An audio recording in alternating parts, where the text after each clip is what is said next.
नमस्कार साथियों, कैसे हो बच्चों? कैसी चल रही है पढ़ाई? आजकल जो है हरियाणा स्टाफ सिलेक्शन कमीशन के अलग अलग तरह की परीक्षाएं हो रही है और उन परीक्षाओं में भी हिंदी के उस पोर्शन को टच किया गया है जिसको आम तौर पे हम नहीं लेते।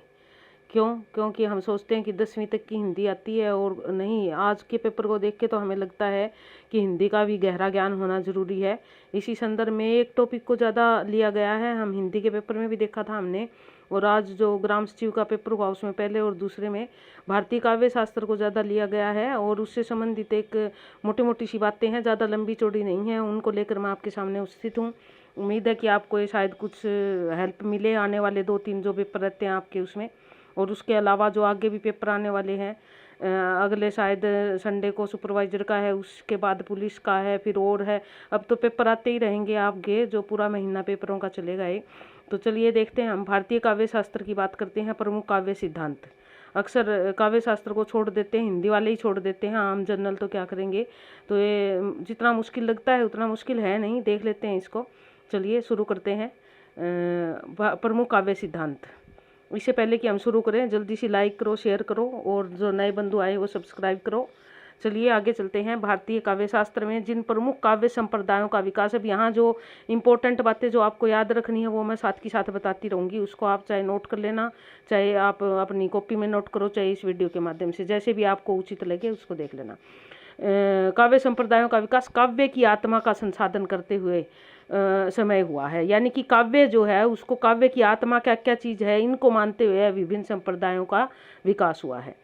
इन्हें प्रमुख काव्य सिद्धांत भी कहा जाता है। ये प्रमुख काव्य संप्रदाय कहलाते हैं, और इनके प्रवर्तक और संप्रदाय इस प्रकार है। तो ये आपको सारे थोड़े से ध्यान से देखने पड़ेंगे, क्योंकि आज वामन को टच किया गया था, और हो सकता है भरतमुनि को रस के रूप में, अलंकार को, भामह को अलंकार के रूप में, किसी को भी हो। तो ये मोटी मोटी बातें हैं, अगर हमने पढ़ ली तो हमारी ये चीज़ें जो इस प्रकार की पूछी जाती है वो हमारी सॉर्ट आउट हो जाएगी। पहला तो बात आती है हिंदी काव्य शास्त्र की। यदि हम बात करें भारतीय काव्य शास्त्र की, तो भारतीय काव्य शास्त्र के 6 सिद्धांतों की ज़्यादातर बात करते हैं हम।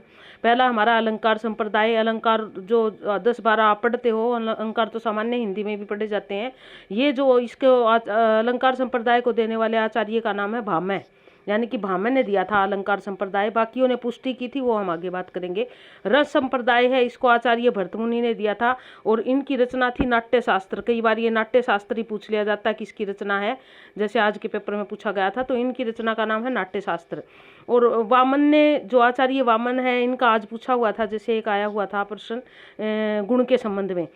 तो ये इन्होंने रीति संप्रदाय दिया था। गुण और रीति सारी उसी के अंतर्गत आती है।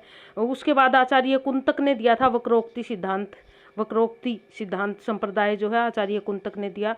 आनंद वर्धन ने दिया ध्वनि संप्रदाय, और औचित्य संप्रदाय दिया आचार्य क्षेमेंद्र ने। अब आप यूँ कहोगे जी हम तो हिंदी के हैं नहीं, इतना पढ़ा नहीं हमने, हम कैसे याद करें इसको? इनको याद करने का जो है ना एक बड़ा अच्छा सा तरीका है। कैसे याद करेंगे? देखिए, अलंकार, अलंकार मतलब आभूषण, आभूषण मतलब भामह, भामह मतलब भामिनी से जोड़ लो। भामह यानी कि औरत, औरत को अलंकारों से ज़्यादा लगाव होता। भामिनी का मतलब औरत होता, महिला होती है। तो ये जो है भामिनी से जोड़ लो, भामह है, और अलंकार याद रह जाएगा आपको।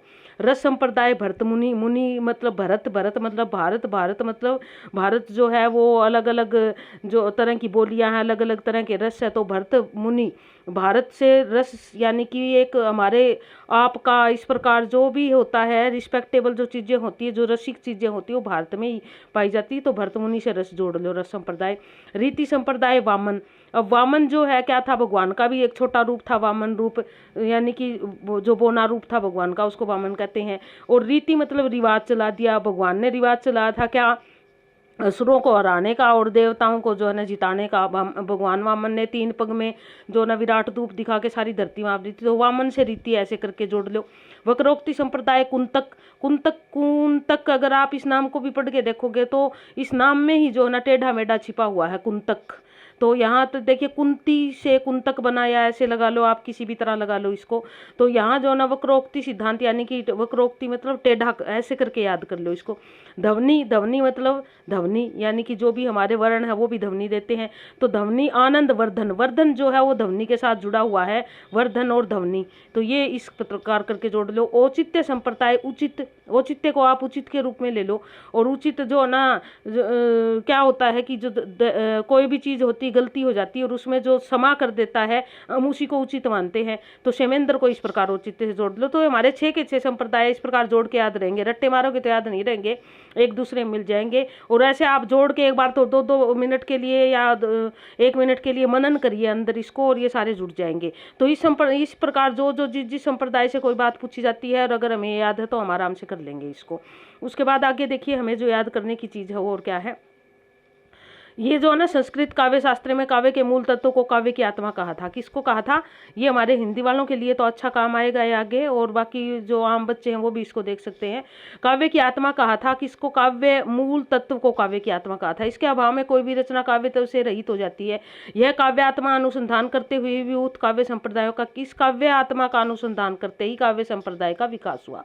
जहाँ अलंकारवादी आचार्य अलंकार को काव्य का अनिवार्य तत्व मानते हैं और वहीं रीतिवादी रीति को मानते हैं, रसवादी रस को मानते हैं, वक्रोक्ति वाले वक्रोक्ति, यानी कि जिसने जो सिद्धांत दिया वो कहता कि काव्य की आत्मा वही है, यानी कि उसी से ही काव्य जो है वो जीवित है, ऐसा मानते हैं। आत्मा से अभिप्राय काव्य के, अब यहाँ आत्मा से क्या अभिप्राय है देख लेते हैं। आत्मा से अभिप्राय है काव्य के आंतरिक प्राण तत्व, यानी कि जो अंदर आत्मा जैसे हमारे अंदर होती है इस प्रकार काव्य के अंदर जो प्राण तत्व है वही उसकी आत्मा है, उसके बाह्य शरीर से नहीं। बाह्य शरीर जैसे यानी कि जो कविता हम पढ़ते हैं वो नहीं, उसके अंदर छुपा हुआ क्या है वो है। जैसे आत्मा के अभाव में शरीर निष्प्राण हो जाता है उसी प्रकार काव्य के मूल तत्व के अभाव में किसी भी रचना का काव्य तभी नष्ट हो जाता है, यानी कि उसमें मूल तत्व छुपा हुआ होता है जो उसके अंदर बैठा हुआ होता है, उन्हीं को वो क्या मानते हैं? काव्य की आत्मा मानते हैं। दूसरा क्या है? दूसरा तथ्य यह है कि आचार्यों ने जिस सिद्धांत को भी काव्य आत्मा के पद पर प्रतिष्ठित किया, ऊपर हमने पढ़ा, उन्होंने जिस पर प्रतिष्ठित किया उसे ही परिभाषिक दृष्टि से इतना व्यापक बना दिया कि उससे अन्य तत्वों को भी अंतर्भूत कर लिया, यानी कि उसको इतना बड़ा बना दिया कि दूसरों ने दिए थे वो भी उसमें कहीं ना कहीं घुल मिल गए, कहने का अभिप्राय यह है। अब यहाँ पर देखिए ये हमारा जो है सामान्य बच्चों के लिए नहीं है, हमारे हिंदी वालों के लिए तो अच्छा पढ़ने का है, तो इसलिए इसको थोड़ी सी हम बात कर लेंगे। क्या है इसमें? यहाँ पर अगर हम देखें तो आत्मा से अभिप्राय काव्य के आंतरिक प्राण तत्व से, उसके बाह्य शरीर से नहीं है। जैसे आत्मा शरीर का निष्प्राण हो जाता है उसी प्रकार काव्य के मूल तत्व के अभाव में किसी भी रचना का काव्य तत्व नष्ट हो जाता है। यहाँ यदि यह निर्णय हो कि उक्त तत्वों में से कौन सा बाह्य तत्व है और कौन सा काव्य आंतरिक तत्व है, तभी काव्यात्मा का निर्णय हो सकता है, यानी कि हमें आंतरिक और बाह्य में अंतर पता होना चाहिए। एक तो तथ्य यह है कि काव्य की आत्मा ही क्या है? वो काव्यत्व है। दूसरा क्या है? दूसरा तथ्य है कि आचार्यों ने जिन सिद्धांत को काव्य आत्मा के पद पर प्रतिष्ठित किया उसे परिभाषित दृष्टि से व्यापक बना दिया कि उसमें अन्य तत्व भी अंतर्भूत हो गए, यानी कि उसमें घुलमिल हुए, जैसे पता ही नहीं चला कि कब रस में अलंकार भी घुल गया। उदाहरण के लिए जो आचार्य रस को काव्य की आत्मा मानते हैं वे रस के अंतर्गत अन्य तत्वों जैसे रीति, वक्रोक्ति, अलंकार, ध्वनि आदि को भी समाविष्ट कर लेते हैं, उसमें मिल जाती है क्योंकि एक दूसरे के पूरक बन जाते हैं। इसी प्रकार वक्रोक्ति को मानने वाले जो ना अलंकारों को यह कहकर सहसा सर्वत्र वक्रोक्ति और काव्य अलंकारों नया बिना, यानी कि ये चीज कह के उनको अलंकार में भी किसमें? वक्रोक्ति में अलंकार को समाहित कर देते हैं। तो इस प्रकार अलग अलग आचार्य चाहे परिभाषा उनने अलग अलग दी हो लेकिन दूसरी चीजों का भी समर्थन कर रहे हैं। रस और ध्वनि को ही काव्य के आंतरिक तत्व है, कुछ ये मानते हैं। अलंकार आदि तो उसके आभूषण मात्र है जो बाह्य शरीर को सजाने के काम आते हैं। ऐसी स्थिति में रस जिसकी सत्ता व्यंग्य होने के कारण ध्वनि पर आधारित है, काव्य की आत्मा है। तो ये जो है रस को मानने वाले रस को ही मानते हैं, वो कहते हैं कि अलंकार तो सिर्फ सुसज्जित करते हैं, काव्य की आत्मा तो रस है और ध्वनि के द्वारा प्रस्तुत होती है, तो इन दोनों को ही आत्मा मानता है। तो अलग अलग जो हमारे विचारक है उन्होंने अलग अलग परिभाषाएं दी है और उसके अनुसार अपनी अपनी परिभाषा को उन्होंने पुष्ट किया है अपनी जो है वो विस्तृत व्याख्या के माध्यम से। तो उसके बाद अगला देख लीजिए क्या है। संस्कृत काव्य शास्त्र में अलंकार सिद्धांत की यदि बात करें तो अलंकार संप्रदाय सबसे प्राचीन संप्रदाय माना जाता है। इसके प्रवर्तक कौन है? आचार्य भामिनी से जोड़कर अभी मैंने आपको बताया था। इसके प्रतिष्ठित एवं पुष्ट करने वाले, यानी कि इसको पुष्टि का मतलब पुष्ट करने वाले मतलब उसको अनुमोदन करने वाले, वो है रुद्रट ने और जयदेव ने उसको जो है वो क्या किया था? अनुमोदित किया था कि हाँ ये सही है ये सिद्धांत। इसके अतिरिक्त दंडी, उद्भट, भोज, विश्वनाथ, अप्पय दीक्षित और पंडित जगन्नाथ ने भी अलंकार संप्रदाय को मानना है, उसके महत्व को मानना है। उसके बाद अगला आता है हमारा अलंकारवादियों ने अलंकार को काव्य का प्रमुख तत्व स्वीकार करते हुए इसे काव्य की आत्मा के पद पर प्रतिष्ठित किया है। अलंकारवादी क्या कहते हैं कि अलंकार ही काव्य की आत्मा है। इस संप्रदाय का विस्तृत परिचय देने से पहले अलंकार शब्द की व्युत्पत्ति देना, यानी कि अलंकार कहते किसे हैं, उसके बारे में बताना जरूरी है। अलंकार है क्या? अलंकार तो हम पढ़ते हैं, सामान्य हिंदी में भी पढ़ते हैं अलंकार। अब यहाँ देखिए अलंकार शब्द का अर्थ और परिभाषाएं क्या है। अलंकार शब्द क्रय धातु में अलम उपपद जोड़ने से पढ़ा है, ये उत्पन्न हुआ है। इस प्रकार व्युत्पत्ति जो है ना इसकी अलंकार अलम करोति इति अलंकार, यानी अर्थात अलंकार काव्य का वह तत्व है उसे अलंकृत करता है, यानी कि सजाता है। स्पष्ट है कि अलंकार काव्य को सुंदर बनाता, सुसज्जित बनाता है, और इस प्रकार जो है ना अलंकार की उत्पत्ति काव्य को सुंदर बनाने के लिए हुई है। दूसरे शब्दों में अलंक्रिय क्रियते अनेन इति अलंकार, ये क्या था, यानी कि अर्थात अलंकार एक ऐसा उपादान है जो काव्य के सौंदर्य को दर्शाता है। यहाँ हम प्रमुख विद्वानों द्वारा दी गई अलंकार की कुछ परिभाषाएं प्रस्तुत कर रहे हैं। ये हमारे हिंदी वालों को तो बहुत अच्छे से देखनी पड़ेगी, और बाकी आप भी थोड़ी मोटी मोटी अवश्य देख लो, क्योंकि परिभाषाएं भी एक अभी इतनी गहरी सुबह वाले पेपर में पूछी गई थी। भामह ने क्या कहा है, वक्रामिधेय शब्दोक्ति रिष्ठानवाचम अलंकृति। भामह किसके हैं? अलंकार के। तो शब्द और अर्थ का वैचित्र्य वक्रता ही अलंकार है। शब्द और अर्थ इसका वैचित्र्य जो है वही अलंकार है, भामह ऐसे मानता है। उसके बाद दंडी क्या कहता है, काव्य बहुत इंपॉर्टेंट पंक्ति है, बहुत बार पेपर में आती है। काव्य शोभाकरान धर्मान अलंकार परचेते, अर्थात काव्य के शोभा कारक धर्म का ये अलंकार कहे जाते हैं। वामन क्या कहता है, सौंदर्यम अलंकार, सौंदर्य ही अलंकार है। और रुद्रट कहता है अभिधानम प्रकार विशेषम एवं अलंकार है, अर्थात कथन की विशेष पद्धति ही अलंकार है। तो ये हमारे चारों जो अलंकार के समर्थन वाले जो थे उन्होंने अलग अलग अपनी परिभाषाएं इस प्रकार दी है। उसके बाद देखिए अगली बात करते हैं हम।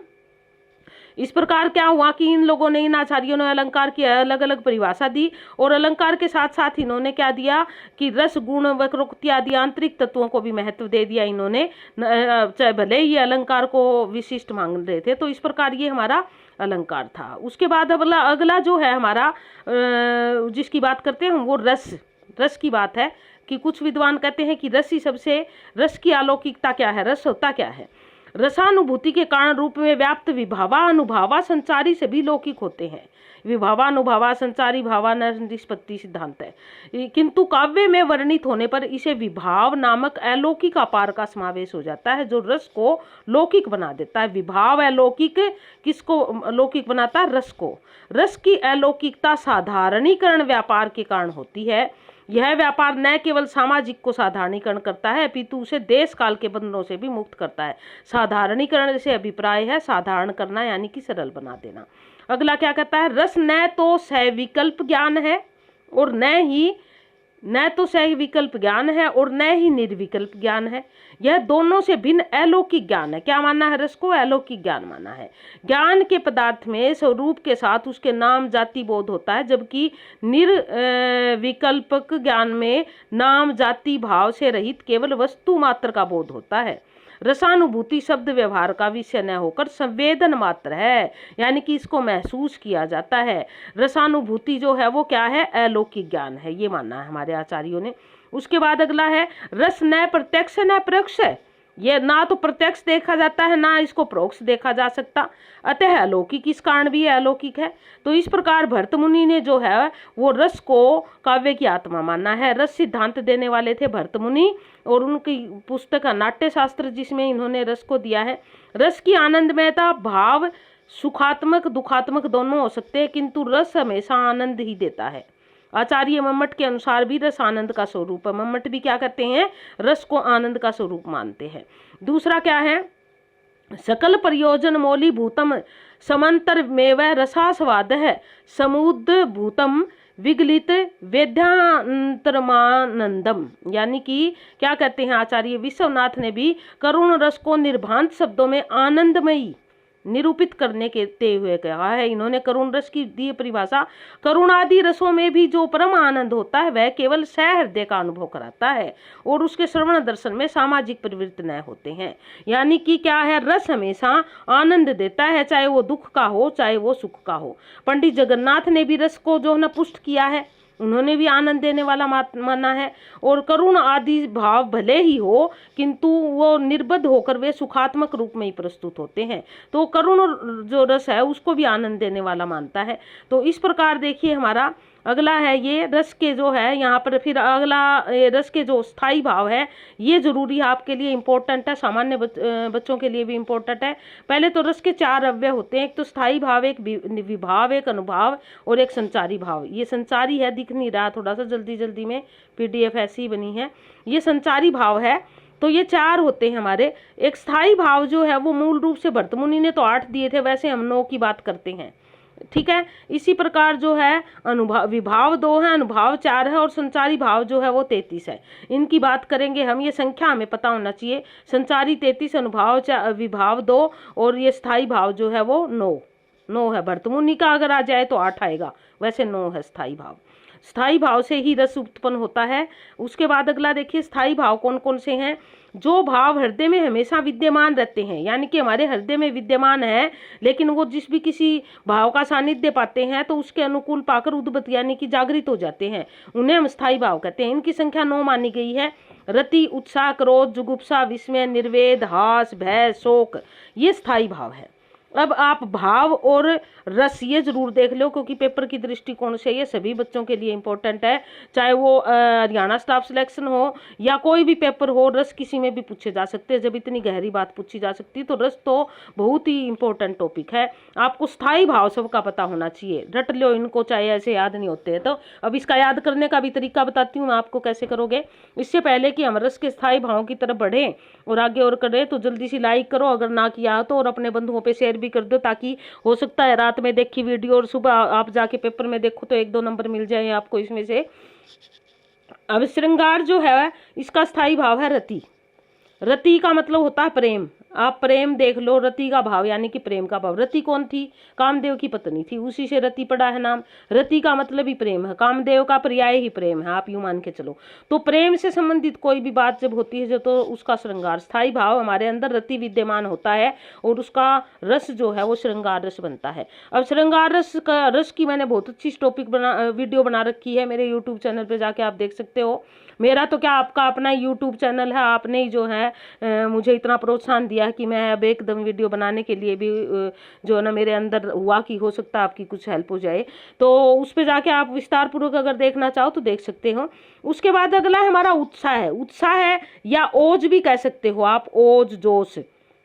मूल तो उत्साह ही रहेगा लेकिन ओज और जोश, यानी कि कोई भी ऐसी चीजें जब काव्य में आती है जो हमें उत्साहित करती है, जो हमारे अंदर जोश भरती है, जिससे में ओज का भाव होता है, तब रस बनता हमारा वीर रस। जैसे कि मान लो कोई लड़ने के लिए तैयार है या कोई देश को आज़ाद कराने की बात कर रहा है, कोई ऐसी कविता है या यूं कर रहा है। मान लो हम अब किसान रैली की बात कर लें और लोग यूं कहे भाई किसानों के लिए लड़ो, सारे चलो, इस तरह की जब बातें हो जाती है तो वो क्या होती है, वो उत्साह करने वाली बातें होती है और उसमें ओज का भाव होता है, तब वीर रस होता है। दूसरा है रौद्र रस। रौद्र रस मतलब क्रोध का भाव। जब कोई भी ऐसी बात काव्य में आती है जब क्रोधित करने वाली, मान लो कि शिव जी का 3रा नेत्र खुल गया, अब शिव जी का क्रोध है, शिव जी का 3 नेत्र खुला, उसमें से प्रकाश निकला और शिव जी ने समुद्र में फेंक दिया, जलंधर का उत्पन्न हुआ, मान लो इस प्रकार की चीजें आ जाए तो वो जो है वो क्या होता है, फिर रौद्र रस होता है। इसी प्रकार जुगुप्सा, ये शब्द जो सामान्य बच्चे हैं उनको थोड़ा अटपटा लगेगा, हिंदी वालों को तो पता है जुगुप्सा क्या होता है। जुगुप्सा जो है वो क्या है, इच्छा, और इच्छा भी किस प्रकार की गली सड़ी सी इच्छा होती है, उसके लिए जुगुप्सा शब्द का प्रयोग किया है। और जब ये आती है तो विभत्स रस होता है। मान लो उदाहरण के तौर पर कोई ऐसा वर्णन आ जाए कि युद्ध में उसने उसकी छाती फाड़ के लहू पी लिया, उसके जो ना रुधिर बह रहा कनपट्टी पर, फिर भी जो ना वो मारती चली गई और खूनों की नदी बह गई। मान लो देवी का जिक्र करा जो ना राक्षसों को मारने के लिए, इस प्रकार का, तो तब जो है क्या है, विभत्स रस आता है, जुगुप्सा स्थायी भाव है उसका। अगला है 5वां हमारा विस्मय। विस्मय मतलब हैरानी। विस्मय का मतलब क्या होता है, हैरानी का भाव। जब कोई भी हैरान कर देने वाली बात होती है काव्य में, जिसको हम अजीब कहते हैं, तो तब अद्भुत रस होता है। ये तो एक दूसरे से जुड़ी हुई है दोनों चीजें। उसके बाद अगला है हमारा शांत रस। 6ठा की बात करें तो वैसे शांत रस सबसे आखिर में दिया था हमारे विद्वानों ने। या शांत रस की यदि बात करें तो निर्वेद। निर्वेद का भाव क्या है, संन्यासी, संतों जैसा भाव, यानी कि ना तो जो ना वो कहते हैं ना, ज्यादा खुशी में तो हंसना नहीं, ज्यादा दुख में रोना नहीं, इस प्रकार की बात होती है। ऋषि मुनियों का जो न वातावरण का है, या मान लो सामान्य घर गृहस्थी की बात है, या कोई बाग बगीचे का वर्णन है, इस प्रकार की जब चीजें होती है तब शांत रस आता है। और हास्य रस का मतलब हास परिहास, यानी कि कोई भी मजाक वाली बात हो, कोई भी जो ना हमारे हरियाणवी में जैसे वो नहीं होती चुटिल्ली सी बातें होती है, जब वो होती है तो हमारा क्या होता है, ये हिंदी में हास्य रस होता है उसको। हास्य रस के कवि सुरेंद्र शर्मा की जब आप 4 लाइनें सुनती हो तो वही हास्य है। उसके बाद देखिए भयानक रस, भय का भाव। अब मान लो कवि में ऐसी पंक्ति कोई आए जिससे भय उत्पन्न होता है, कहता है कवि की आगे जो ना खाई बड़ी अपार, पीछे अजगर था, या आगे अजगर पीछे मृगराज, बीच बटो खड़ा बटोई हो जाए मूर्छित। तो इस प्रकार की पंक्तियां आ जाए, एक तरफ तो शेर है और एक तरफ जो है अजगर है और बीच में व्यक्ति है, और वो भय भय डर तो होगा। या मान लो कोई जब भूत प्रेतों की या इस प्रकार की बातें आती तो भी भय कंपन का भाव होता है। तो ये जब होते हैं तो भयानक रस होता है। और ये है हमारा शोक। शोक का मतलब दुख, दया, सारी चीजें आ जाती है इसमें, दुख का भाव मूल है इसमें, यानी कि दया भी कहीं ना कहीं दुख ही उत्पन्न करती है हमारे अंदर। तो ये जो भाव, जो शोक दुख का भाव उत्पन्न होता है, तब होता है करुण रस। कोई कवि ऐसी पंक्ति सुनाए कि मान लो किसी का कुछ, किसी की मृत्यु हो गई, मान लो निराला की कविता है एक सरोज स्मृति, वो शोक गीत है, अपनी बेटी की मृत्यु पर रो रहा है कवि, वहाँ पे सारी उसकी बेटी की बातें लिख लिख के उनको याद कर रहा है। तो जब इस प्रकार की बातें आती है तो काव्य में करुण रस होता है। काफी इंपॉर्टेंट है ये चीजें सबके लिए, तो इसको ध्यान से देख लो। सारी चीजें मैंने एक दूसरे से जोड़ के बताई है, उम्मीद है कि आपको समझ आई होगी। इसके अतिरिक्त क्या है, मूल रस जो था हमारा श्रृंगार, उसके ही 2 पार्ट थे, दोनों वात्सल्य और भक्ति, लेकिन अब इनको अलग रसों की मानने जाने लगे। अब हमारे आधुनिक विद्वान जो है इनका अलग रसों में गिनती करते हैं इनकी। तो वात्सल्य जैसे कि इसका संतान विषयक रति, रति दोनों में है, ध्यान देना, यानी कि यहाँ तो संतान विषयक जब रति होती है तो क्या होता है, ममत्व का या ममता का स्थायी भाव होता है। और भक्ति विषयक रति होती है तब क्या होता है, समर्पण का स्थायी भाव होता है। यानी कि समर्पण जो है वो होता है जब भक्ति विषयक होती है दोनों में रहती है। श्रृंगार के ही पार्ट थे, लेकिन इनको अलग कर दिया। जब माँ अपने बेटे को खिला रही है, गोदी में लिए चांद के टुकड़े को खिला रही है, उछला रही है, लहरा रही है, वो क्या है, वो अपने बच्चे को प्यार दे रही है। या मान लो यशोदा और कृष्ण का वर्णन किया, वो सारा वात्सल्य में आ जाएगा। और भगवान की भक्ति चाहे किसी भी रूप में हो, समर्पण भाव में हो, सख्य भाव में हो, उदास्य भाव में हो, जो भक्ति का भाव आता है, समर्पण का भाव, तो भक्ति रस होता है। इस प्रकार ये हमारे 2 और यानी कि कुल मिला के 11 हो गए। वैसे दोनों श्रृंगार के भाग थे पहले, लेकिन इनको आधुनिक विद्वान हमारे अलग रसों में मानने लगे। उसके बाद देखिए स्थायी भावों की संख्या तो 9 ही माननी है, ये ध्यान रखना, आप 11 मत कर देना, क्योंकि रति के ही पार्ट है दोनों, तो स्थायी भाव 9 है। तो इसलिए इनको क्या कहते हैं, नवरसी कहते हैं। रति के 3 भेद माने जा सकते हैं, दाम्पत्य रति, वात्सल्य रति और भक्ति संबंधी रति। ये समझ के आप, यानी कि भगवान वाली और ये संतान वाली और ये प्रेमी प्रेमिका या पति पत्नी वाली जोन सी भी होती है वो सारी आ जाएगी। तो इसमें श्रृंगार, वात्सल्य और भक्ति इस प्रकार हो जाएंगे। तो मूल रस तो जो है वो कितनी है, संख्या 9 है। अब बात आती है अगली, विभाव क्या होते हैं। विभाव 2 होते हैं, एक तो आलंबन और एक उद्दीपन। एक तो आलंबन रूप होता है और एक उद्दीपन रूप होता है। आलंबन तो जब होता है जब स्थायी भाव उद्भूत हो, यानी कि जब अनुकूल हो सारी चीजें, तब तो आलंबन भाव होता है। यानी कि नायक नायिका पास है और वो जो ना सारी चीजें उनको अच्छी लग रही है, सारा कुछ ठीक ठाक हो रहा है, तब तो होता है आलंबन। और उद्दीपन जब होता है, जो चीजें आनंद देने वाली थी वही जो है वो क्या हो जाती है, वो उत्तेजित करने वाली हो जाती है, यानी कि वो दुख देने वाली हो जाती है। सामान्य अर्थों में तो आम तो यही समझ सकते हैं, हिंदी वालों के लिए डिटेल में इसको फिर कराऊंगी कि आलंबन चेष्टाएं क्या होती है और उद्दीपन चेष्टाएं क्या होती है, बाद में करेंगे हम, ठीक है। उसके बाद अगला देख लीजिए क्या है, अगला है हमारा अनुभाव। अनुभाव क्या होते हैं, आश्रय की चेष्टाएं हैं, अनुभाव के अंतर्गत आती है। जो चेष्टाएं होती है ना, जिसके कारण ये सारी चीजें जो है वो उत्पन्न होती है, उनको ही हम क्या कहते हैं, अनुभाव कहते हैं।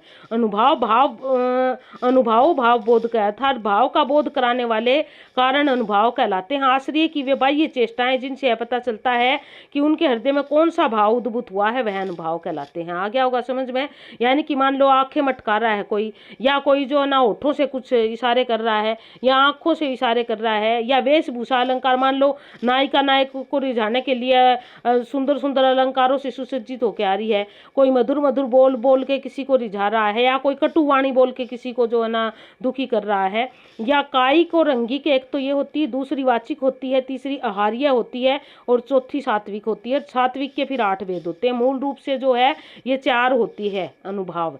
तो आम जो है हमारे पढ़ने वाले उनके लिए इतना ही है कि अनुभावों की संख्या 4 है।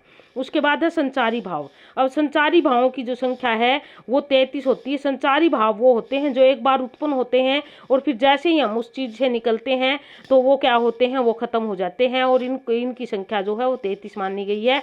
आम जो है हमारे वो ये याद कर ले 33, हिंदी वालों को थोड़ा ढंग से करना पड़ेगा इसको। उसके बाद अगला देख लीजिए, अगला क्या है, अगला है हमारा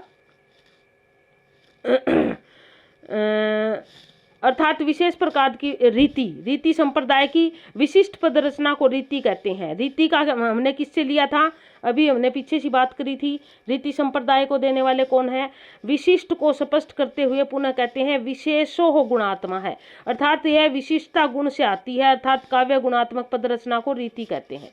अब काव्य गुण पद रचना को रीति कहते हैं। आज के पेपर में जो है सुबह का जो हमारा पेपर था उसमें से इसी में से प्रश्न आया हुआ था। अब काव्य के गुण जो होते हैं, अधिकतर विद्वान 3 गुणों पर जो है ना राजी है, प्रसाद, ओज और माधुर्य। 3 गुणों पर जो है ना ज़्यादातर विद्वान कहते हैं कि 3 ही गुण हैं, जिसके कारण सारा जो है ना सारे गुण उन्हीं में समाहित है। रीति संप्रदाय को गुण संप्रदाय भी कहा जाता है, यानी कि गुण का जो देने वाले जो थे वो ये आ गया हमारा। आज के प्रश्न का उत्तर भी जो यही था, वामन जी थे। वामन ने गुणों को विशेष महत्व दिया है। उनके अनुसार गुण काव्य में नित्य धर्म और जिनकी अनुपस्थिति में काव्य का अस्तित्व संभव है, गुणों को काव्य का शोभा कारक धर्म मानते हैं। काव्य शोभाया कर्तारो धर्मः गुणा, यानी कि काव्य की शोभा का धर्म जो है वो गुण ही है। तीनों गुणों से ही काव्य की शोभा बढ़ती है। और इसको देने वाले जो है ना रीति किसने चलाई थी, वामन ने चलाई थी। कौन सी रीति चलाई थी, संसार को सही रूप से चलाने की। वामन कौन थे, भगवान का छोटा रूप था वामन, तो उनसे जोड़ लो तो रीति संप्रदाय के दाता भी वामन है, अर्थात गुण काव्य के शोभा कारक धर्म है। अतः वामन के अनुसार शब्दगत और अर्थगत सौंदर्य से संपन्न पद योजना को ही रीति कहते हैं, यानी कि शब्द और अर्थों में जो सौंदर्य देने वाले गुण होते हैं वही रीति है। शब्दगत और अर्थगत सौंदर्य से अभिप्राय है अलंकार को वे काव्य का अनित्य धर्म मानते हैं, यानी कि जरूरी नहीं है, जो काव्य की शोभा को अतिशय करने वाला तत्व है। दूसरे शब्दों में यह कहा जा सकता है कि वामन गुणों की सत्ता को ही अनिवार्य तत्व मानते हैं। अलंकारों को मानते तो हैं लेकिन अनिवार्य नहीं मानते। वो क्या मानते हैं, अनित्य धर्म है, यानी कि वो सिर्फ सुंदरता बढ़ाने के लिए है। अगर वो नहीं भी होंगे तो भी कोई बात नहीं है, काव्य फिर भी होगा, उनकी आत्मा जो है गुणों से निश्चित होगी, ऐसा मानना है। उसके बाद अगला आता है हमारा आचार्य दंडी। दंडी ने क्या कहा है, काव्य शोभा कारक धर्म मानते हैं, तो यह कहना उचित होगा कि दंडी जिसे अलंकार कहते हैं, वामन उसी तत्व को गुण कहते हैं। गुणों के भेद, अब आचार्य ने गुण 2 प्रकार के बताए, एक तो शब्दगत और एक अर्थगत, और प्रत्येक के 10-10 यानी कि कुल जो है ना 20 गुण दे दिए इन्होंने।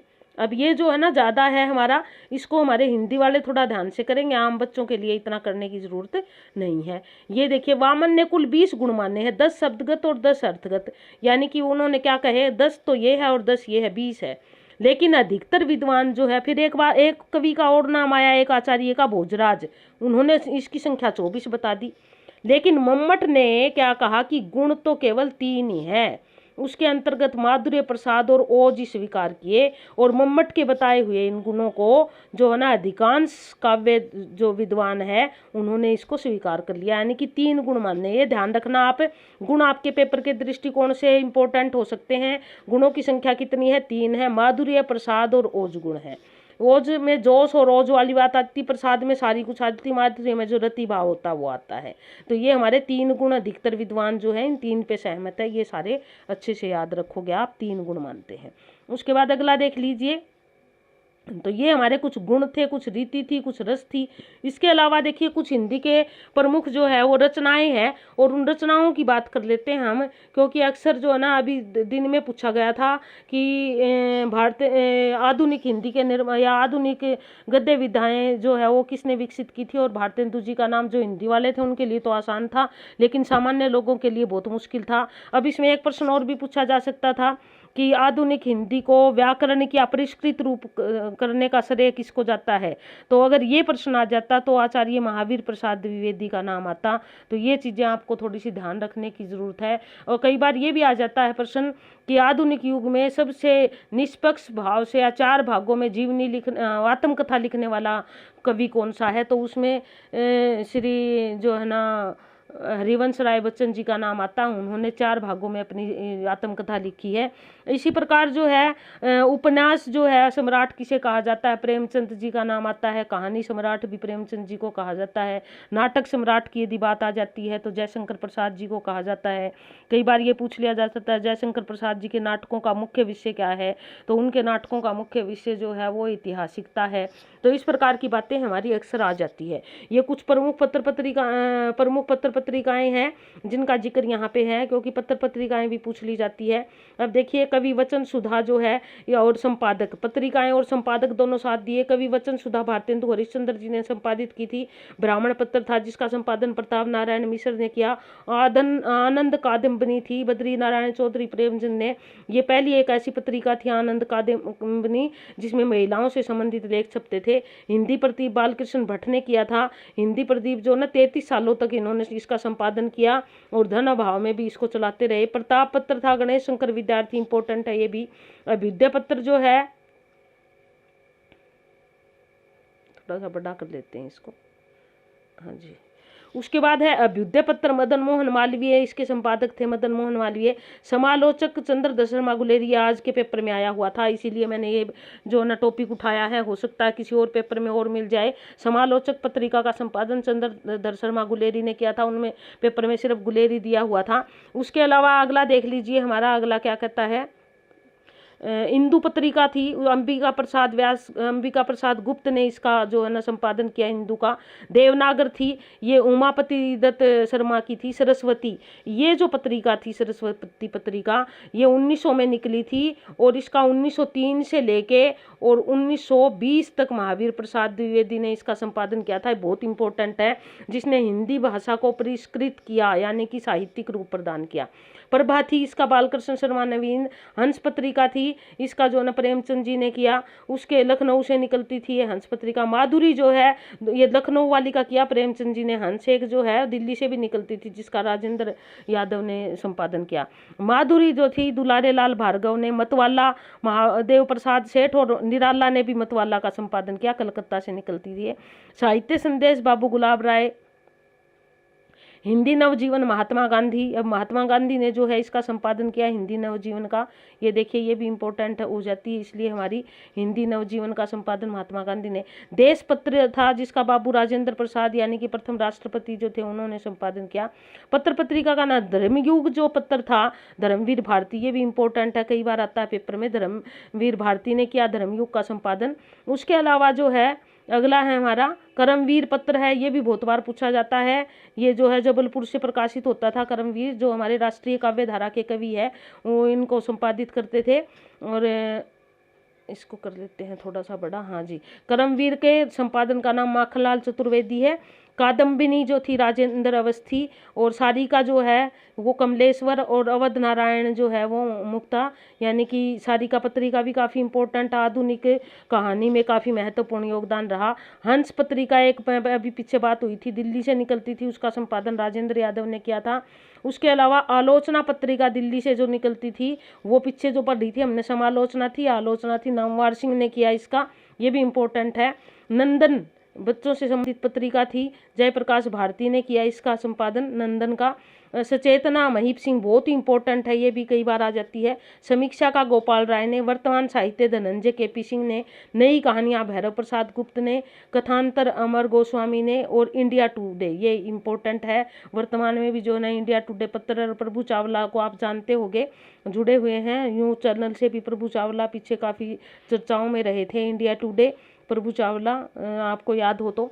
उसके बाद विकल्प पत्र शैलेश मटियानी। वैचारिक मणिका मोहिनी आजकल, ये भी इम्पोर्टेंट है, प्रताप सिंह बिष्ट। विशाल भारत बनारसी दास चतुर्वेदी। कथाकरम शैलेश सागर की का पत्र था। अभिनव प्रसंग वंश डॉक्टर वेद प्रकाश अमिताभ का था। और अगला जो है हमारा समरलोक मेहरुनिशा परवेज और कथा देश हरि नारायण का। तो ये कुछ प्रमुख थे। वैसे तो बहुत सारे हमारे हिंदी वालों के लिए प्रमुख पत्र और पत्रिकाएं थी जिनका जिक्र हमने यहाँ पे किया। उसके अलावा जो है ना काव्य शास्त्रीय ग्रंथ भी थे कुछ जिनका जिक्र यहाँ पे है। कुछ काव्य शास्त्रीय ग्रंथ है, ये देखिए भरतमुनि का जो है वो क्या है,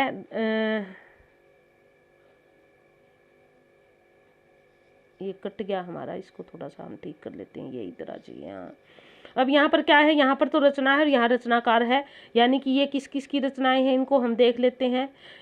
भरतमुनि नाट्य शास्त्र, मैंने इसका जिक्र पहले भी कर दिया, इंपॉर्टेंट है भरतमुनि का।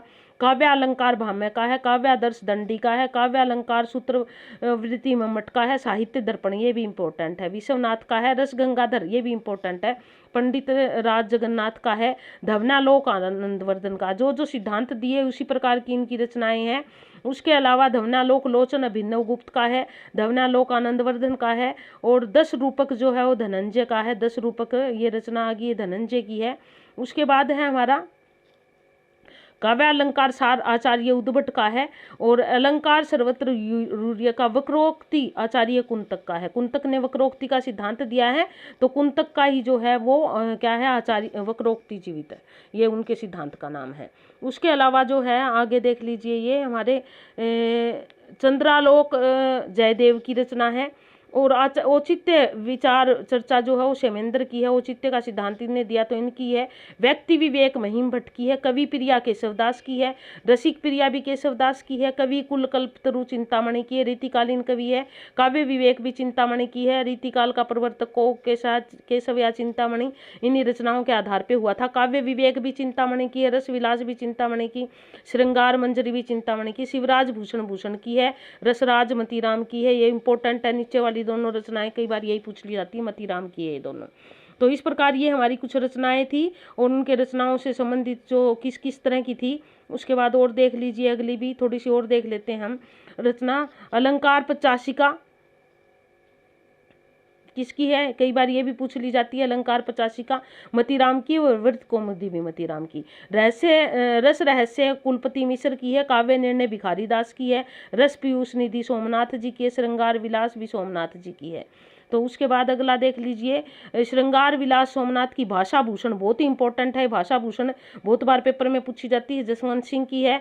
भाव विलास, भवानी विलास, काव्य रसायन, रस विलास और शब्द रसायन, ये सारी जो है वो किसकी है, ये सारी रचनाएं देव की है, ये देव ने लिखी है।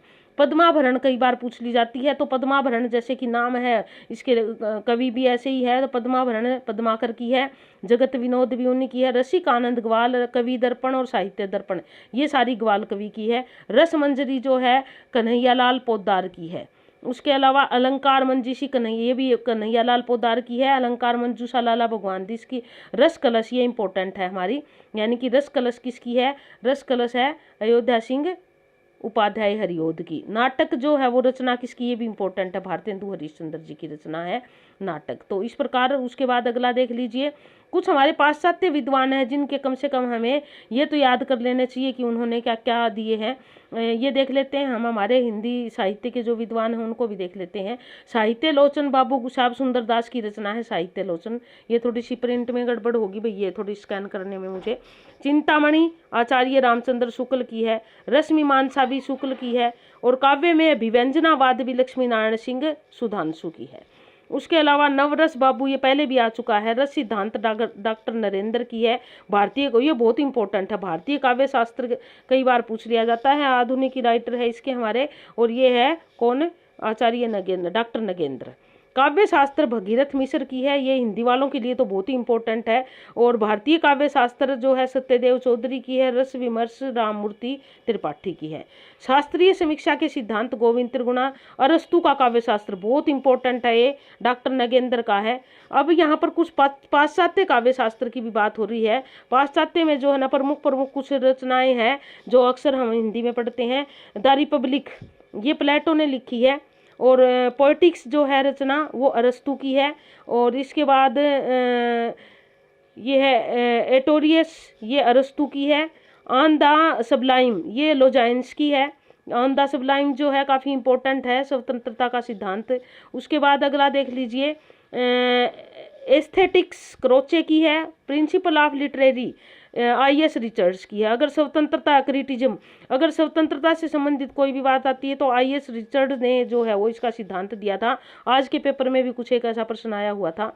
ये तो थे हमारे पाश्चात्य विद्वान कुछ। उसके बाद देख लिए प्रमुख उपन्यासों की बात कर लेते हैं। कई बार उपन्यास और उनके रचनाकार पूछ लिए जाते हैं। ऐसे तो देखिए जो है ना हजारों, क्या हम बात करें तो लाख भी हो जाएंगे, इतनी रचनाएं हैं। लेकिन यहाँ पर मुख्य मुख्य रचनाओं की बात हो रही जो अक्सर पूछ ली जाती है, जो बहुत ही चर्चित उपन्यास रहे थे, हम उन उपन्यासों की बात करेंगे। भाग्यवती, जिसको पहला उपन्यास भी मानते हैं कुछ लोग, वैसे हिंदी साहित्य का पहला उपन्यास है कौन भला? हिंदी साहित्य का पहला उपन्यास है हमारा परीक्षा गुरु। तो परीक्षा गुरु के जो है वो लेखक है लाला श्रीनिवास दास। इसको माना जाता है पहला। कुछ लोग इसको मानते हैं, लेकिन ये एक लंबी कहानी भी मानते हैं कुछ, लेकिन इसको पहला उपन्यास अधिकतर विद्वान मानते हैं। उपन्यास पे हम आगे बढ़े और चर्चा करें इससे पहले जो है आपने उम्मीद है कि लाइक कर ही दिया होगा, नहीं करा तो जल्दी से करो लाइक, फटाफट, टाइम वेस्ट नहीं करना हमें। और जिसने शेयर नहीं करा वो शेयर भी करो, अपने दूसरे बंधु दोस्तों के पास भी वीडियो जानी चाहिए। तो लाइक शेयर करो, कहने की जरूरत नहीं पड़नी चाहिए। आप वैसे अच्छे बच्चे हो सारे पढ़ने वाले, जल्दी से करिए। और जो नए बंधु आए हो सब्सक्राइब भी करें।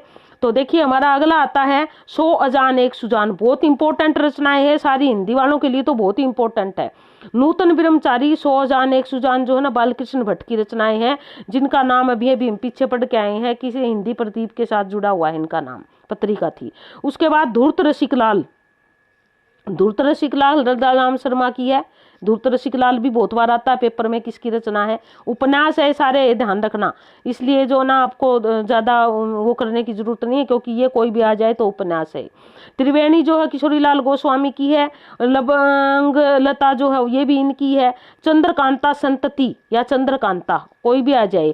नरेंद्र मोहिनी, ये सारे जो है देवकी नंदन खत्री के हैं, जिन पर जो है हमारी एक नाटक सीरीज भी बनी है। भूतनाथ पर भी नाटक सीरीज बन चुकी है, ये भूतनाथ भी इन्हीं का है। काजर की कोठरी, आपको पता है देवकी नंदन खत्री के उपन्यास पढ़ने के लिए लोगों ने स्पेशल हिंदी सीखी थी। हिंदी को विशेष जो न लोकप्रिय बनाने में देवकी नंदन खत्री का बहुत बड़ा योगदान है। देवकी नंदन खत्री के जो उपन्यास थे वो अय्यारी से संबंधित, जादू टोनों से संबंधित, इस प्रकार के ज्यादा थे। और गोपाल राम गहमरी के जो उपन्यास थे वो जासूसी से संबंधित थे इनके उपन्यास। तो ये है अद्भुत लाश और गुप्तचर, ये दिखाई भी दे रहा आपको। जासूसी उपन्यास का श्री गणेश करने में गोपाल राम गहमरी का नाम आता है। श्यामा सोपन बहुत ही इंपॉर्टेंट उपन्यास है, ठाकुर जगमोहन सिंह का। भारतेंदु के मित्र थे ठाकुर जगमोहन सिंह, उनके समय का है। तो उसके बाद अगला देख लीजिए गोविंद राम, गोपाल राम गहमरी का है। ये भी सारे देखिए, जासूस की भूल, जासूस की यारी, ये सारे जो है जासूसी उपन्यास है और ये गोपाल राम गहमरी के हैं। उसके बाद अगला लिए नूरजहां, गंगा प्रसाद गुप्त का। लीलावती किशोरीलाल गोस्वामी का है। और अंगूठी का नगीना भी इन्हीं का है। अधखिला फूल बहुत ही इंपॉर्टेंट है, अधखिला फूल अयोध्या सिंह उपाध्याय का है। ठेठ हिंदी का ठाठ, ये भी इंपॉर्टेंट है, ये भी उपाध्याय का ही है, अयोध्या सिंह उपाध्याय का। उसके बाद है रामलाल जो उपन्यास अमनंद द्विवेदी का है, ये भी आ जाता है। और कई बार ये विधा के अंतर पूछ लिया जाता है, किस विधा में आता है, तो उपन्यास है ये सारे जो है प्रेमचंद जी ने 11.5 उपन्यास, यानी कि 12वां अधूरा रह गया था, उनकी मृत्यु हो गई थी, बाद में उनके जो है ना पुत्र ने छपवाया था उसको। तो ये सारे उपन्यास जो है किसके हैं? ये प्रेमचंद जी के उपन्यास है। प्रेम आश्रम, रंगभूमि, कायाकल्प, सेवा सदन, रूठी रानी, प्रेमा, उसके बाद जो ना करबला, संग्राम की वेदी, ये वो उनके नाटक है इनके प्रेमचंद जी के। और गोदान इनका आखिरी प्रौढ़ उपन्यास है। निर्मला, ये आगे इनके देखिए, निर्मला, गबन, कर्म भूमि, गोदान, मंगलसूत्र अपूर्ण था, ये इनके उपन्यास है प्रेमचंद जी के सारे, बहुत ही इंपॉर्टेंट है। गबन जो है इनका वो एक प्रौढ़ उपन्यास है। और गोबर ना दुनिया, जूरी, इस प्रकार के पात्र थे इसके, किसके? गोदान के। उसके बाद माँ और भिखारिणी, विशंबर नाथ शर्मा कौशिक के है, ये बहुत इंपॉर्टेंट है माँ और भिखारिणी। देहाती दुनिया शिव पूजन शाह का है। उसके बाद अगला चंद हसीनों के खतूत, बहुत बार आता है ये भी, चंद हसीनों के खतूत। पांडे बेचन शर्मा उगर का है। दिल्ली का दलाल, बधुआ की बेटी और शराबी, ये सारे जो है ना चारों उपन्यास पांडे बेचन शर्मा उगर के हैं। उसके बाद कंगाल, तितली और इरावती, ये तीनों जो है, इरावती अधूरा था, ये जयशंकर प्रसाद के है। उसके बाद है परख, सुनीता, त्यागपत्र, ये जनेंद्र के है, ये हमारे आधुनिक उपन्यासकार है। उसके बाद चित्रलेखा, भगवती चरण वर्मा का और 3 वर्ष, और सामर्थ्य और सीमाएं तीनों, और सभी ही नचावत राम बहुत इंपॉर्टेंट है, सभी नचावत राम गुसाई, टेढ़े मेरे रास्ते, भूले बिसरे चित्र, ये सारे जो है किसके है, भगवती चरण वर्मा के है ये सारे उपन्यास। उसके बाद है ना कुंडली चक्र वृंदावन लाल वर्मा का है, गढ़ कुठार, विराटा की पद्मिनी, ये ऐतिहासिक उपन्यास है वृंदावन लाल वर्मा के। ये पहले +2 के सिलेबस में भी होते थे सारे। कौन सा, विराटा की पद्मिनी होता था, और मृगनयनी झांसी की रानी, ये झांसी की रानी होता था और विराटा की पद्मिनी था। उसके बाद माधव जी सिंधिया, कचनार, अहिल्याबाई, भुवन विक्रम, ये सारे वृंदावन लाल इनके ऐतिहासिक उपन्यास है वृंदावन लाल वर्मा के। अपरा, अलका, प्रभावती, निरुपमा, चमेली की चोटी, ये जो है ये किसके है, ये सूर्यकांत त्रिपाठी निराला के उपन्यास है। अपरा, अलका, प्रभावती, निरुपमा, और ये सारे हैं सूर्यकांत त्रिपाठी निराला के। उसके बाद जो है अगला आता हमारा प्रेम, मीठी चुटकी, अनाथ पत्नी, त्यागमयी, लालिमा, भगवती प्रसाद वाजपेयी के हैं। ये इंपॉर्टेंट है। शेखर एक जीवनी अज्ञे का है, ये नदी के द्वीप, अपने अपने अजनबी, ये सारे तीनों इंपॉर्टेंट है, शेखर के हैं तीनों। उसके अलावा जो है सन्यासी, जहाज का पंछी, निर्वासित, ये जो है इलाचंद्र जोशी के है। मनोवैज्ञानिक उपन्यास लिखने वालों में नाम आता है इलाचंद्र जोशी जी का, ये है इलाचंद्र जोशी के। उसके अलावा जो और उपन्यास की यदि हम बात करें, कुछ जो हमारे आंचलिक उपन्यास भी है जिनकी हम बात करें तो अब देखिए यहाँ पर उपन्यास झूठा सच, बंटवारे पे आधारित है। झूठा सच बहुत ही इंपॉर्टेंट है ये। पार्टी कामरेड, यशपाल का, मनुष्य के रूप, अमिता, दादा कामरेड, ये सारे क्योंकि ये जो है ना प्रगतिवाद से प्रभावित थे, तो इस प्रकार के जो ना कामरेड के नाम से यशपाल के है। गिरती दीवारें, गरम राख, ये उपेंद्र नाथ अस्क के उपन्यास है दोनों। उसके अलावा जो है अगला आता है हमारा नवाबी मसनद, अमृतलाल नागर का है। बूंद और समुद्र, अमृत और विष, मानस का हंस, बहुत ही इंपॉर्टेंट है मानस का हंस। इनका खंजन नैन, ये सूरदास पे है, इनका खंजन नैन अमृतलाल नागर का है। ये दोनों इंपॉर्टेंट है, बहुत बार पूछे जाते हैं, बहुत ही इंपॉर्टेंट है। आप यूं लगा लीजिए अगला उपन्यास बाण भट्ट की आत्मकथा, आचार्य हजारी प्रसाद द्विवेदी का है। चारूचंद्र लेख, पुनर्नवा, अनामदास का पोथा, ये भी इंपॉर्टेंट है बहुत। ये हजारी प्रसाद द्विवेदी के उपन्यास बहुत बार पूछे जाते हैं। उसके बाद है अगला मुर्दों का टीला, रांगे राघव का है। ये भी हिंदी वालों के लिए तो काफी इंपॉर्टेंट है, मुर्दों का टीला। कब तक पुकारूं, ये दोनों रांगे राघव के। कब तक पुकारूं पर तो एक नाटक भी बन चुका है। राहुल शंकर तैन का है सिंह सेनापति, और ये भी इंपॉर्टेंट है। चतुरसेन शास्त्री का वैशाली की नगर वधु। उसके बाद बलचनमा नागार्जुन का, रतिनाथ की चाची बाबा बटेश्वर नाथ, वरुण के बेटे और दुख मोचन। इन उपन्यासों की हम बात करते हैं तो ये उपन्यास है सारे नागार्जुन जी के। अब देखिए जो ना आंचलिक उपन्यास कहा जाता है फणीश्वर नाथ रेणु को, और उनका मैला आंचल जो है इस पे नाटक भी बन चुका, बहुत ही इंपॉर्टेंट है मैला आंचल। प्रतिपरिकथा, सागर लहरे और मनुष्य उदय शंकर भट्ट का है। ये परिकथा और मैला आंचल दोनों ही इंपॉर्टेंट है इनके। उसके बाद सती मैया का चोरा इंपॉर्टेंट है, वो भी कई बार आता है हिंदी के पेपरों में तो आ जाता है अक्सर। सती मैया का चोरा जो है भैरव प्रसाद गुप्त का है। इसके अलावा जो है ना अलग अलग वैतरणी और आगे गली आगे मुड़ती और नीला चांद, ये सारे तीनों है शिव प्रसाद सिंह के, यानी कि ये शिव प्रसाद यहाँ से ये शिव प्रसाद सिंह के है। उसके बाद पानी के प्राचीर, गुनाह, ये इंपॉर्टेंट है। गुनाहों का देवता जो है वो किसका है, धर्मवीर भारती का है। अब धर्मवीर भारती के तो जो है सारे उपन्यास इंपॉर्टेंट है। अब सूरज का 7वां घोड़ा बहुत बार पूछा जाता है, ये भी दोनों इनके इंपॉर्टेंट है। ठेले पर हिमालय। उसके बाद मित्रों मिर्जानी, कृष्णा सोबती का, डार से बिछड़ी एक लड़की, ये सारी कृष्णा सोबती के हैं। काशी का 80, मुझे चांद चाहिए, चित कोबरा, ये मुझे चांद चाहिए सुरेंद्र वर्मा का, ये इंपॉर्टेंट है। चित कोबरा भी इंपॉर्टेंट है, मृदुला गर्ग का है। उसके बाद मृदुला, ये अभी पूछा गया था किसी पेपर में पीछे, कठ गुलाब किसकी है, कठ गुलाबी है, मृदुला गर्ग का है। तो इस प्रकार ये हमारे कुछ इंपॉर्टेंट जो है उपन्यास थे जिनकी हमने बात की, और ये अक्सर पेपरों में आ जाते हैं, और हम उनको जो है ना अगर हमने नहीं पढ़े तो हमारे लिए बहुत ही मुश्किल हो जाते हैं। उसके बाद देखिए ये हमारे कुछ आदिकालीन रचनाएं हैं, ये शायद इनमें से क्या है, पद्मावती जो है सामान्य बच्चों के लिए तो इतनी इम्पोर्टेंट नहीं है, ये प्रमुख ग्रंथ है, हिंदी वालों के लिए तो है। इनको थोड़ा सा अगर देखना चाहो तो आप आधुनिक को देख लेना, लेकिन फिर भी अगर मैं आपको इम्पोर्टेंट की बात करूं तो यहाँ पर इम्पोर्टेंट की बात, पहला गिरमिटिया बहुत ही इंपॉर्टेंट है, महात्मा गांधी के जीवन पर आधारित है, गिरिराज किशोर इसके लेखक है। उसके अलावा रानी नागफणी की कहानी, ये भी इम्पोर्टेंट है, हरिशंकर परसाई की है रानी नागफणी की कहानी। उसके अलावा बात करें हम और आगे तो 14 फेरे, झीनी झीनी बीनी बदरियाँ, ये भी इम्पोर्टेंट है, झीनी झीनी बीनी बदरियाँ सिलेबस में भी है, ये जो है अब्दुल बिस्मिल्लाह की है। उसके बाद है हमारा चाक, ये भी इम्पोर्टेंट है, चाक मैत्री पुष्पा की रचना है चाक, ये देखिए मैत्री पुष्पा। उसके बाद है अगला भीष्म आधा गांव, ये भी इम्पोर्टेंट है, आधा गांव जो है, और टोपी शुक्ला और नीम का पेड़, ये तीनों इम्पोर्टेंट है, राही मासूम रज्जा के है तीनों, ये तीनों इम्पोर्टेंट है, इनको आप थोड़ा देख लोगे अच्छे से। उसके बाद अगला है हमारा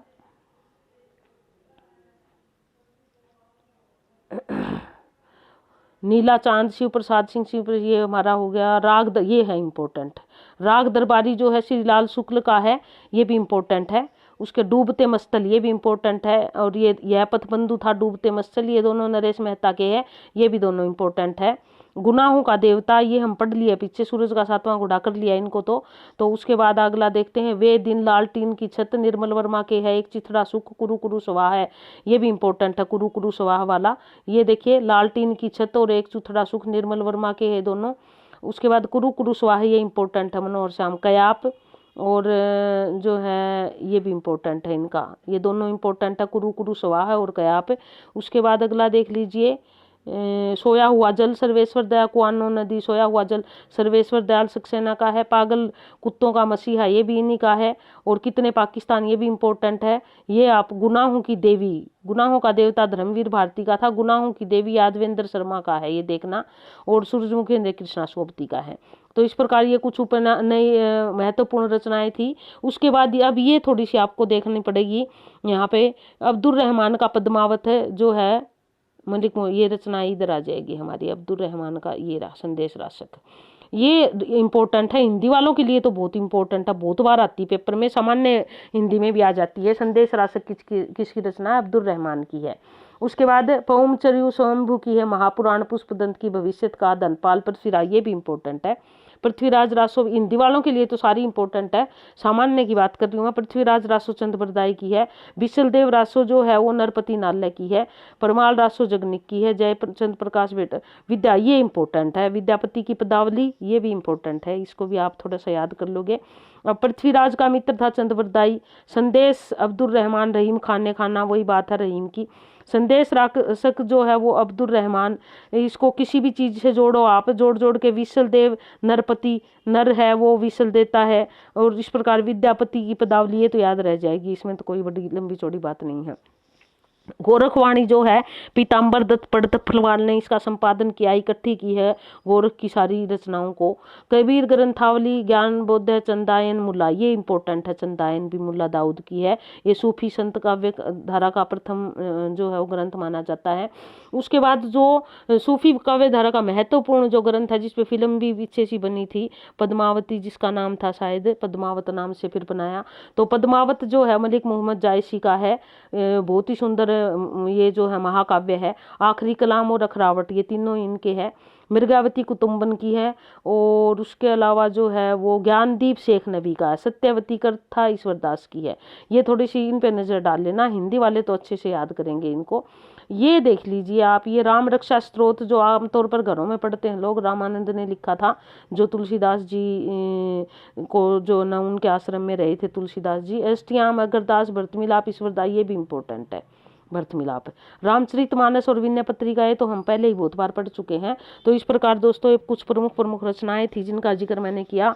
उम्मीद है कि आपको इससे कुछ लाभ होगा और आपने वीडियो पूरी देखी होगी। वीडियो देखने के लिए आपका बहुत बहुत धन्यवाद।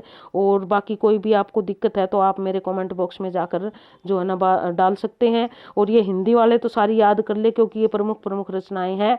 और काव्य शास्त्र का हमने यहाँ पे जिक्र किया। इससे पहले मैं एक बात और बता देना चाहती हूँ आपको कि कई बार जो है क्या होता है कि काव्य में सामान्य प्रश्न में क्या पूछ लिया, पेपर में पूछ लिया जाता है, ये चीजें पूछ ली जाती, गुणों की संख्या कितनी है, आप लिखोगे 3, कौन सा प्रसाद गुण, और दूसरा माधुर्य गुण, और तीसरा जो है हमारा वो क्या रहता है, एक तो माधुर्य गुण हो गया, एक प्रसाद गुण हो गया, और तीसरा जो है हमारा ओज गुण हो गया। 3 गुण है। गुणों की संख्या कितनी है ये ध्यान देना आप, जो मुख्य जो मैं बातें बताने जा रही हूँ आपको। गुणों की संख्या 3 जो हमने अभी पढ़ी है। इसके अलावा जो हमने अभी नहीं पढ़ी उनकी बात कर रही हूँ। कई बार शब्द शक्तियाँ भी पूछ ली जाती है, और शब्द शक्तियाँ भी होती है 3। कौन कौन सी होती है? एक तो होती है अभिधा, और दूसरी जो होती है वो होती है लक्षणा, और तीसरी जो होती है वो होती है व्यंजना। व्यंजना। कई बार ये सिर्फ शक्ति पूछ ली जाती है, कौन कौन सी होती है, ये तो तीनों हमें याद रखनी है। कई बार रीति पूछ ली जाती है, ये तो शब्द शक्ति की बात थी। कई बार रीति पूछ ली जाती है, रीति कौन कौन सी है? तो रीति की यदि बात करें तो रीति भी 3 होती है। एक तो होती है वैदर्भी रीति, वैदर्भी, और दूसरी जो होती है वो होती है गौड़ी, और तीसरी जो होती है गौड़ी, डी आएगा, और तीसरी जो होती है वो होती है पांचाली। इनका संबंध कहीं ना कहीं तीनों रीतियों का गुणों से ही है, क्योंकि गुण और रीति एक दूसरे के पूरक। वैदर्भी, गौड़ी और पांचाली 3 प्रकार की रीतियां होती है। और शब्द शक्ति 3 कौन सी थी? अभिधा, लक्षणा और व्यंजना। तो ये मोटी मोटी बातें हैं, अगर आ जाए तो हमें जो ना ये नहीं सोचना कि ये क्या आ गया, ये भी हिंदी के ही है। तो वीडियो देखने के लिए धन्यवाद। शेयर करें, लाइक करें, और जो नए बंधु आए हैं वो सब्सक्राइब करें। जल्दी दूसरी वीडियो के साथ हाजिर होंगे। धन्यवाद। जय हिंद।